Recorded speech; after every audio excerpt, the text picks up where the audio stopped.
Okay, for the M40s, because there is something, at least in mine, there's something in the steering that is very, very tight. It just does not, even free-handed. I mean, you can see the bell crank system, it appears to be moving freely, but I'm having to use what I would call quite a bit of force to move it. I've taken it apart several times in all of the areas. I've re-greased everything and put it back together, and then I backed off the screws to try and free it up. And I think this is the best I can get before it becomes too sloppy.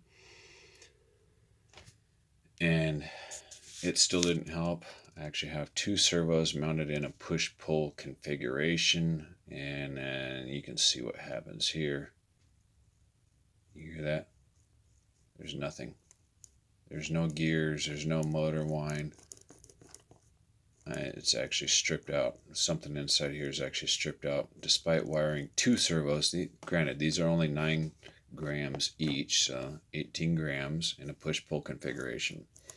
So the very first thing I highly recommend doing for the M40s, if your steering is rough like mine, get a full metal geared servo. I will provide a link to this in the description. This just happens to be one that's less than $20 US.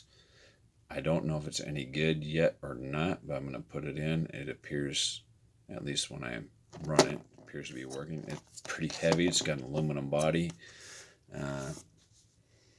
We'll see what happens, but either way, get a heavy duty servo for this vehicle if you're running into steering difficulties, which is what I am. So that's my very first upgrade